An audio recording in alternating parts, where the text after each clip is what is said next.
everyone. I'm Megan Drillinger. This is my good friend Mark Chestnut. Hello. We are here to try something different. Normally we talk about travel, but today we're doing something a little bit different. Mark is educating me on a genre of film that people of my generation might not have heard of, and it's very important for women. Mark, why don't you tell us what we're doing today? Yes, so Megan is an amazing and smart and wonderful friend of mine, and so I like to share everything that I love with her at one point or another. And so there's a genre of movies starring aging actresses that were made. They peaked between 1962 and 1974, I believe, this genre of movies.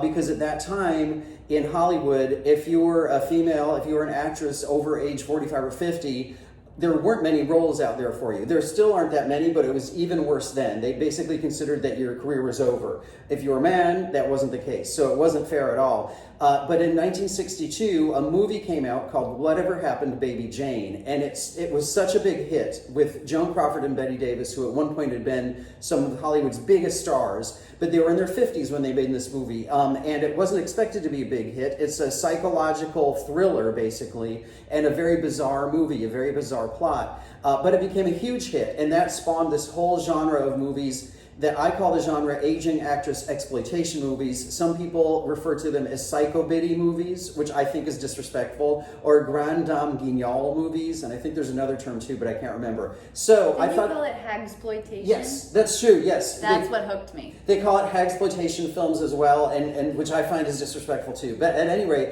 so I thought it'd be really interesting to view this movie with someone who's never seen it before, who's not familiar with the genre.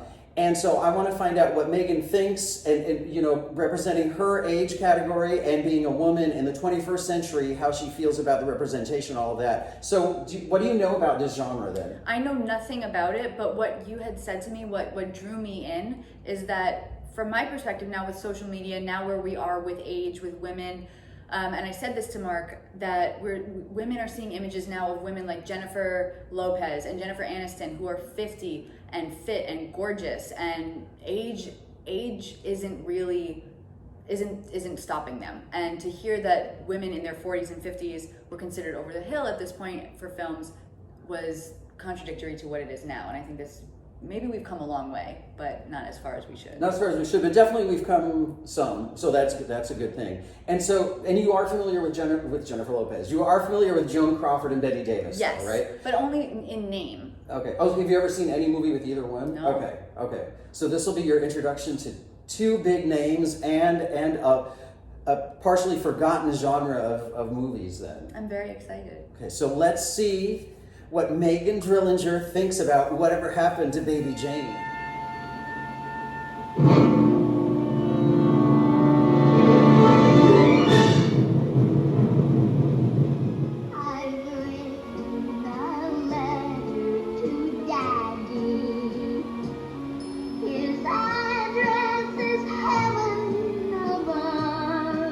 But you are, Blanche. You are in that chair.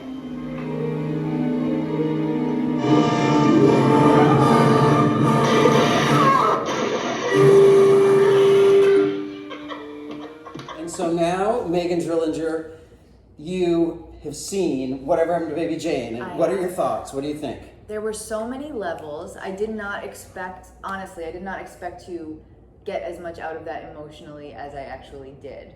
And I think I connected on points that maybe you didn't connect on.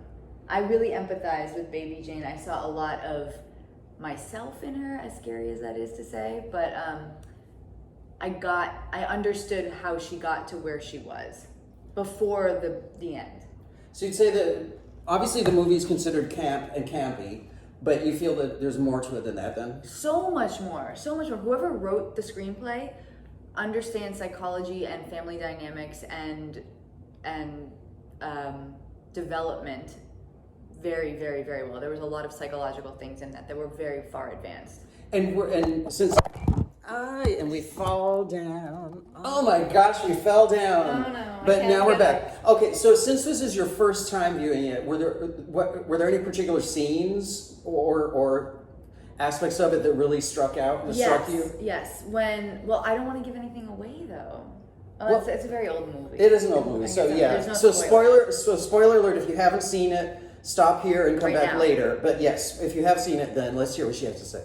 After she killed the maid, and the whole time she's trying to keep Blanche in her control, in her power, because she needs to control her.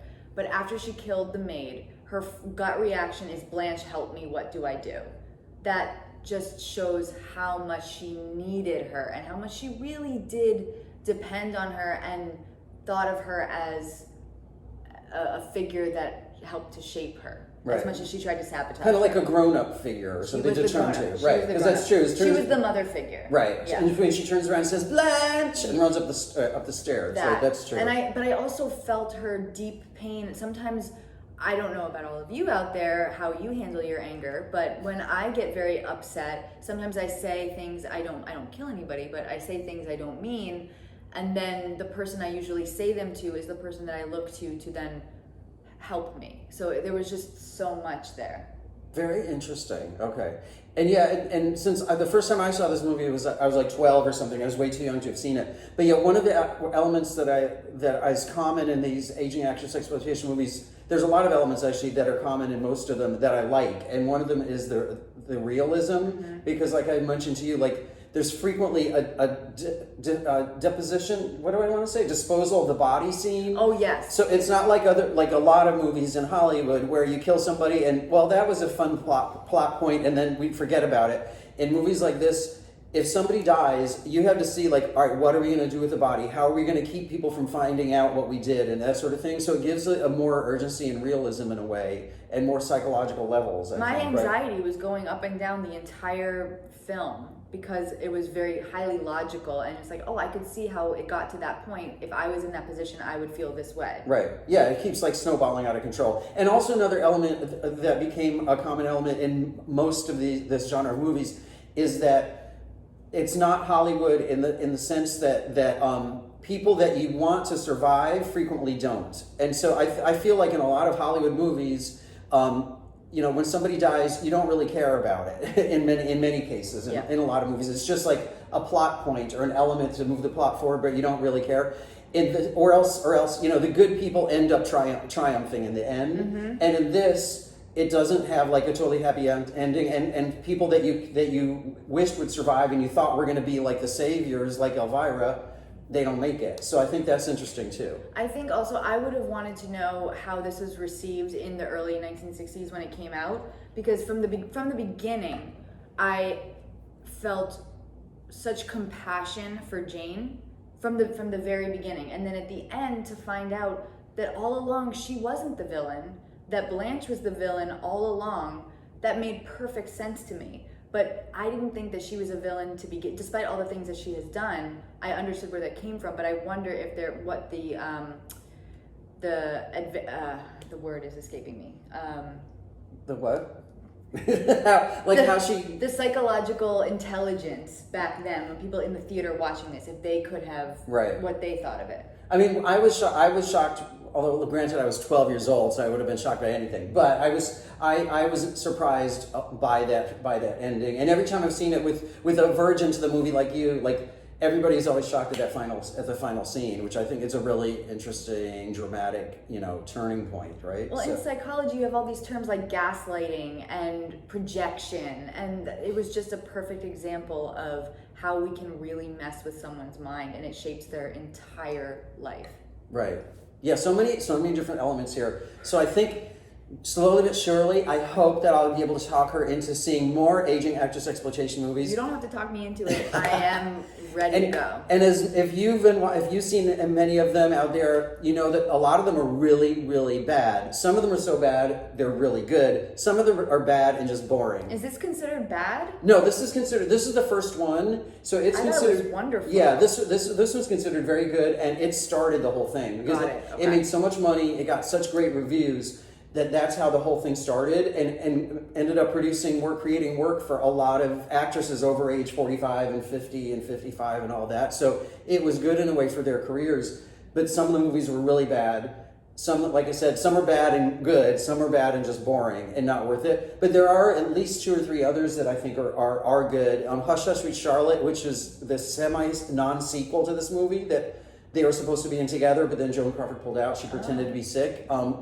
That movie's good. It's kind of like over the top, but it's still good. And then my other favorites are Whatever Happened to Aunt Alice, which I think is from 1968 or something like that, with Geraldine Page and Ruth Gordon.